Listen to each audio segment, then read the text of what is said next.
Talent presenta People Trends a Human Leader con Rogelio Segovia. Te damos la bienvenida a este espacio en el cual analizaremos los aspectos más relevantes del mundo empresarial, del talento y las tendencias del mercado, así como el impacto que tienen en el presente y futuro de las personas. Gracias por acompañarnos.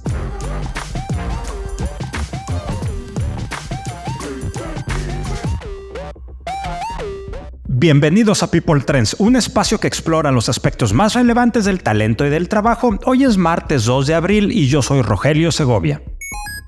Después de este par de días de receso que tuvimos por Semana Santa, quiero iniciar mi editorial de People Trends con la lamentable noticia del fallecimiento de Daniel Kahneman, el psicólogo ganador del Premio Nobel de Economía y un autor al que recurro mucho en mis clases en el TEC de Monterrey y en mis artículos para el periódico El Financiero. Así que hablemos de Kahneman, quien aunque nunca tomó un curso de economía, su trabajo pionero en la economía conductual lo llevó a recibir el Premio Nobel de Economía en el año 2002. Daniel Kahneman, quien fue un destacado psicólogo estadounidense de origen israelí y autor superventa cuya investigación, te decía, fue premiada con el Nobel de Economía, revolucionó la economía así como campos que van desde el deporte hasta la salud pública y quien, como te comenté, falleció este pasado 27 de marzo a la edad de 90 años. Su investigación desacreditó la noción esta del Homo economicus, demostrando que las personas confiamos en atajos o sesgos mentales que a menudo nos llevan a tomar decisiones equivocadas en contra de nuestros propios intereses. Kahneman encontró que los seres humanos son influenciados en exceso por eventos recientes, lo que nos lleva a saltar conclusiones erróneas o a ser lentos para cambiar de opinión. Uno de sus ejercicios o ejemplos más relevantes es en el que destacó la importancia de reconocer la aversión a la pérdida, que explica por qué el dolor de perder $100 es mayor que el placer de ganar esta misma cantidad. Su trabajo pionero con el psicólogo Amos Tversky en la Universidad de Princeton sentó las bases de la economía conductual, aplicando conocimientos psicológicos al estudio de las decisiones económicas. Su libro de 2011, Pensar rápido, pensar despacio, que también ya hemos comentado en varios capítulos de Café, Notas y Conversaciones y que incluso estuvimos haciendo algunos ejercicios e hicimos una encuesta para comprobar lo que decía Kahneman en su libro, destaca dos modos de pensamiento. El sistema 1, que es el intuitivo y rápido, y el sistema 2, que es el analítico y más lento. El sistema 1 es donde están nuestros sesgos, estos atajos que comentábamos previamente, y el sistema 2, el analítico y el más lento, es cuando tenemos que dedicar todo nuestro esfuerzo cognitivo en tomar una decisión y que también este sistema 2, decía Kahneman, es más flojo porque requiere una gran cantidad de energía para funcionar.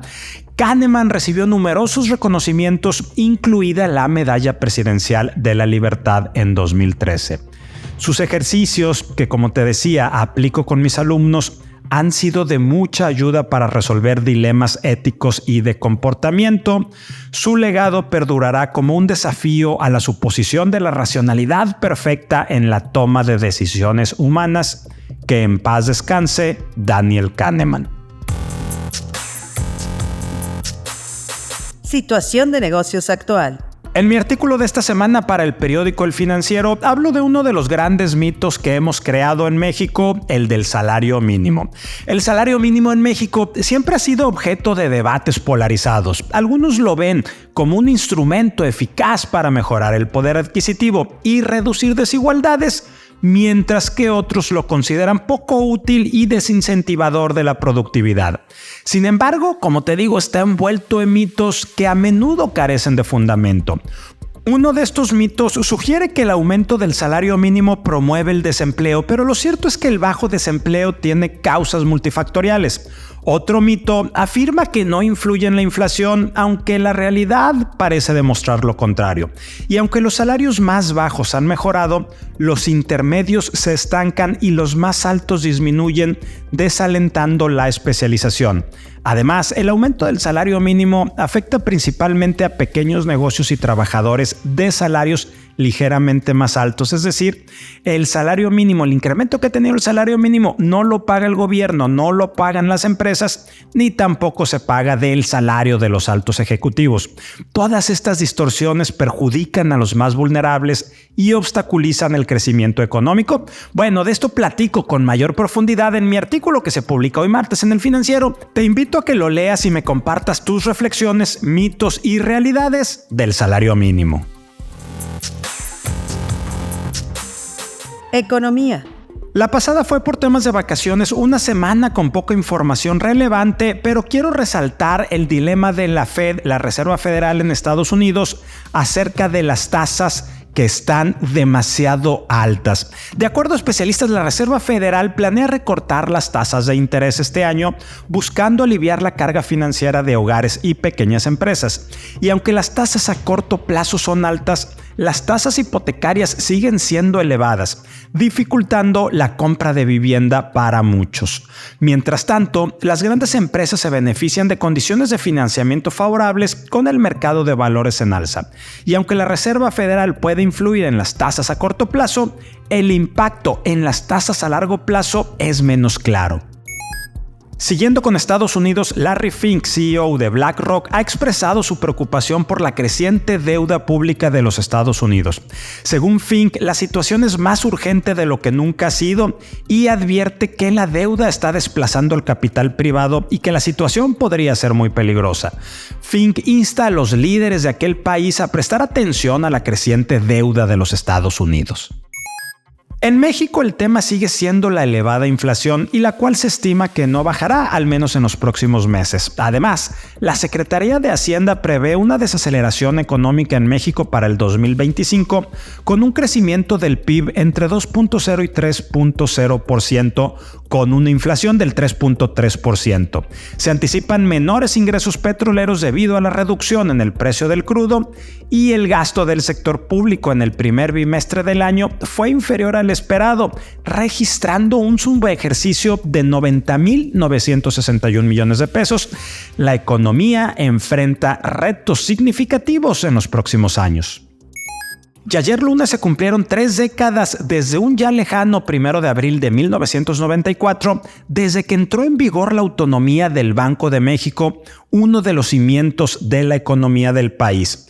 En el 2001, el banco adoptó el objetivo de mantener la inflación anual en un 3%, estableciendo también el objetivo operativo de la tasa de interés en enero del 2008.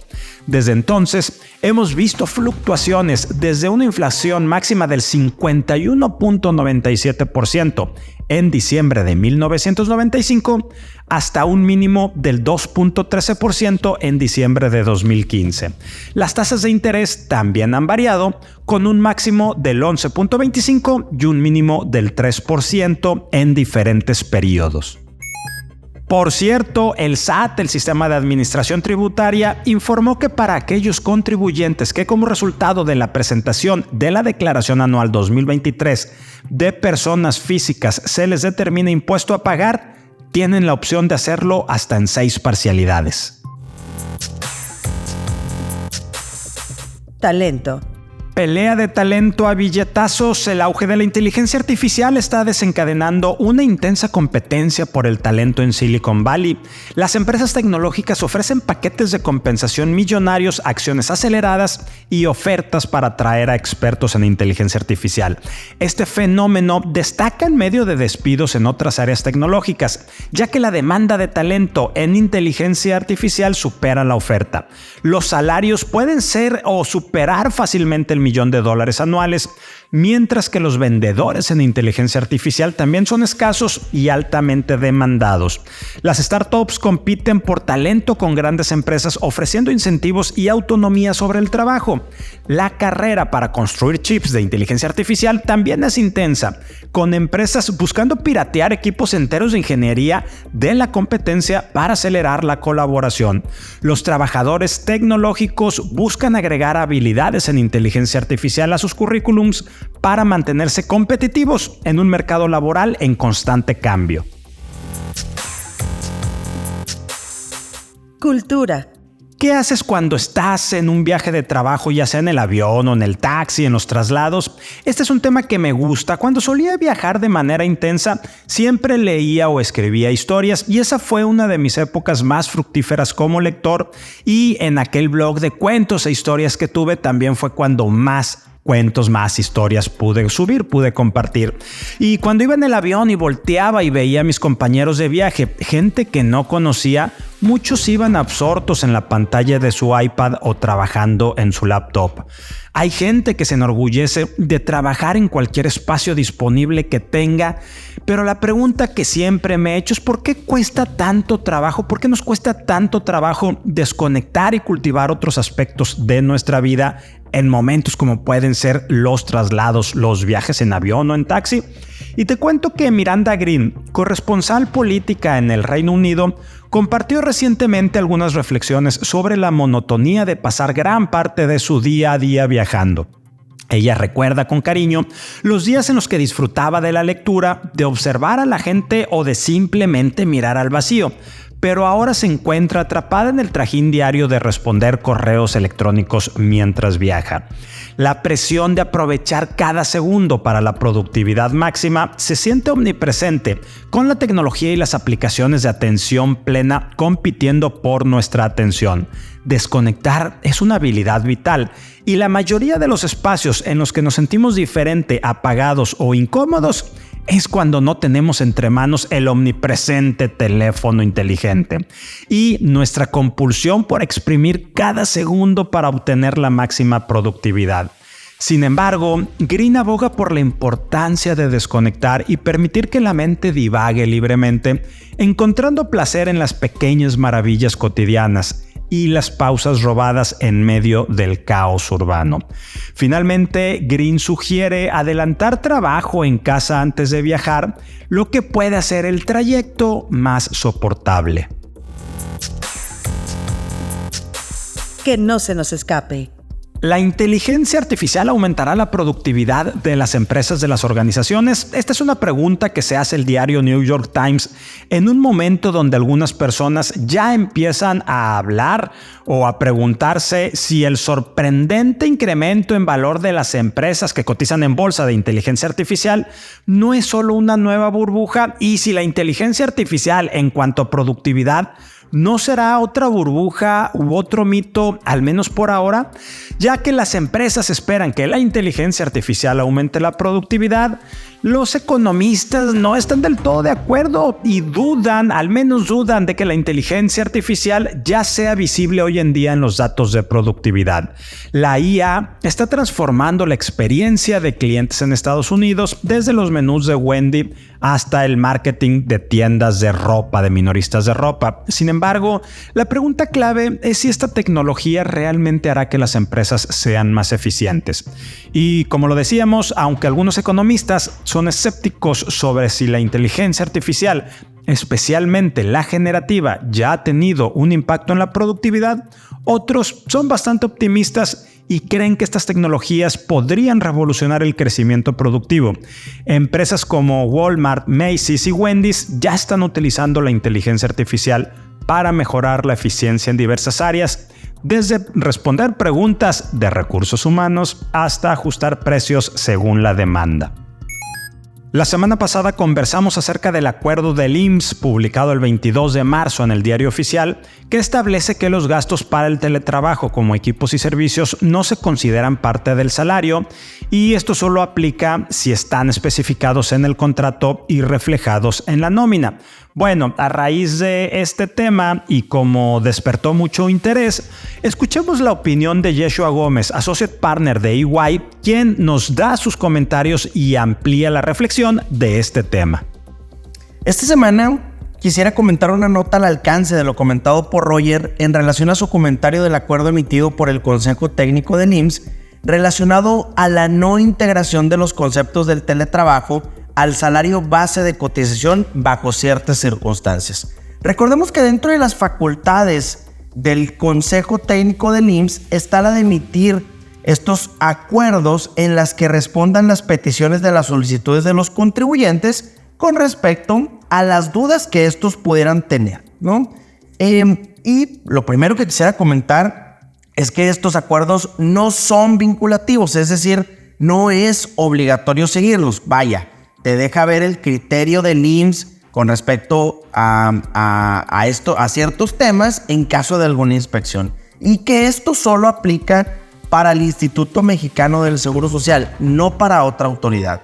Eso va relacionado directamente con mi segundo comentario. Es bien importante tomar en consideración las diferencias entre el salario base de cotización, que es el que el IMSS utiliza para sus procesos, y el salario diario integrado, que es el que se utiliza para efectos indemnizatorios con los trabajadores. Si bien ambos se definen como el pago hecho en efectivo por cuota diaria, percepciones, alimentación, habitación, primas, comisiones, prestaciones en especie y cualquier otra cantidad o prestación que se entregue al trabajador con respecto de su trabajo, el salario base de cotización tiene sus propias reglas. Por ejemplo, el bono de puntualidad o el bono de asistencia no integran bajo ciertas reglas el salario base de cotización, mientras que sí integra salario diario integrado.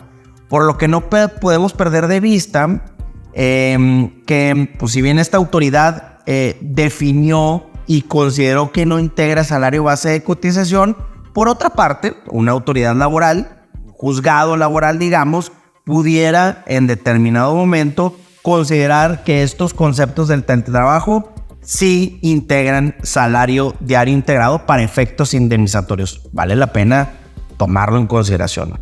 Y esto me lleva relacionado a mi último y tercer comentario.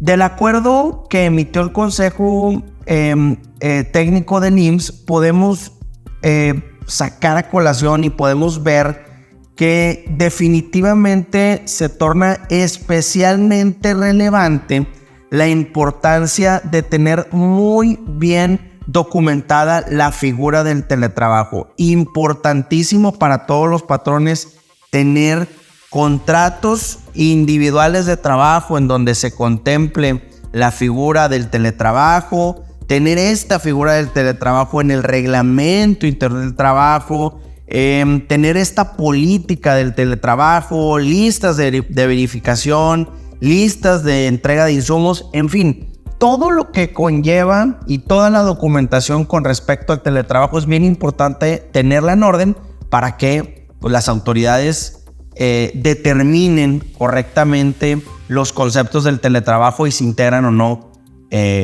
para los diferentes salarios. Gracias por acompañarnos en el episodio de este martes 2 de abril de 2024 de People Trends. En poco menos de 30 minutos ya estamos informados de los temas más relevantes del talento y del trabajo y su impacto en el presente y futuro de las personas. Si quieres ponerte en contacto conmigo, por favor hazlo a través de LinkedIn o en mi Twitter, ahora ex @rogesegovia, o en mi correo electrónico rogelio@humanleader.mx. Yo soy Rogelio Segovia y nos escuchamos la siguiente semana.